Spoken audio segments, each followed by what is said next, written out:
இந்த தமிழ்நாட்டுக்கு இதுவரை கிடைக்காத இனியும் கிடைக்க முடியாத ஒரு வாய்ப்பு தலித் சமுதாயத்தை சேர்ந்த ஒரு முதலமைச்சர் ஆகும். அந்த ஒரே காரணத்துக்காக அதை நாங்கள் ஏற்றுக்கொண்டோம்.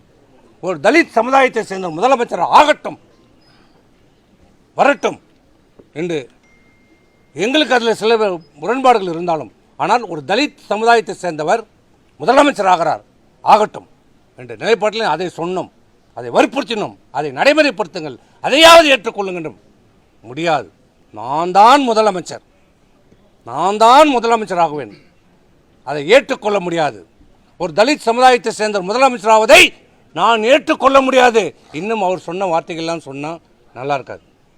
அது பல்வேறு பிரச்சனைகளுக்கு வழிவகுத்துவிடும். அதை நான் சொல்ல விரும்பவில்லை. சமுதாயத்துக்குள்ளே ஒருவரை முட்டிவிட பார்த்தார். ஆனால் அதை நான் பேச விரும்பவில்லை. விட்டுவிடுங்கள்.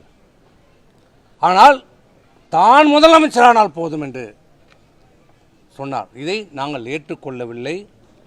அதனால் பெரும்பான்மையான சட்டமன்ற உறுப்பினர்களுடைய முடிவின்படி நாங்கள் பொறுப்பாளர்களை தேர்வு செய்து ஆளுநரிடம் நாங்கள் கொடுக்கல, முதல்ல அவர் கொடுத்தார், அப்புறம் நாங்கள் கொடுத்தோம்.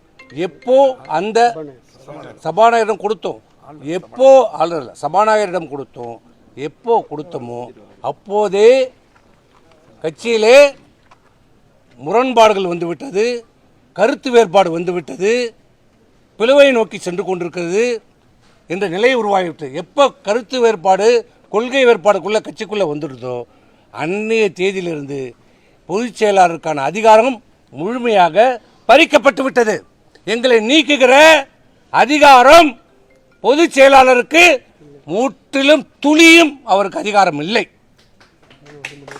இந்த நீக்கம் செல்லாது.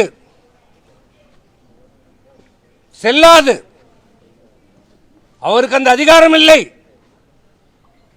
ஏனென்றால் நாங்கள் பொதுவெளியிலே சொல்லிவிட்டோம், இந்த தேர்தலுக்கான தோல்வியை விவாதிக்க வேண்டும், பேச வேண்டும், என்ன காரணம் இதை ஆராய வேண்டும், இந்த இயக்கத்தை வலுப்படுத்துவதற்கு என்ன நடவடிக்கை எடுக்க வேண்டும் என்று.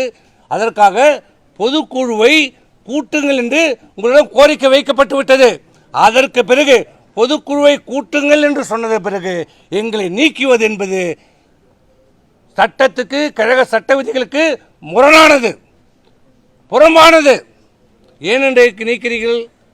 பொதுக்குழு கூடினால் நாங்கள் வரக்கூடாது, கேள்வி கேட்கக்கூடாது என்ற ஒரே நோக்கம். அதுதான் பொதுக்குழுவிலே நாங்கள் கலந்து கொள்ள கூடாது என்று.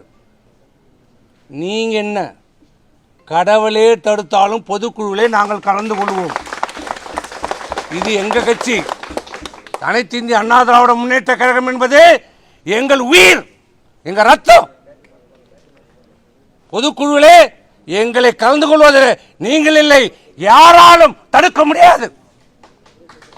நாங்கள் தான் எந்தெந்த பொறுப்பில் இருந்தோமோ நாங்கள் தான். உங்களை மாதிரி எடுத்தோம் கவுத்தோம் என்றோ, யாரையும் தேவையில்லை என்றோ நாங்கள் நினைக்க மாட்டோம். எங்களுக்கு தேவை இந்த அனைத்து இந்திய அண்ணா திராவிட முன்னேற்ற கழகம் ஒற்றுமையாக இருக்க வேண்டும், ஒன்றாக இருக்க வேண்டும், பலமாக இருக்க வேண்டும், வலுப்பெற வேண்டும்.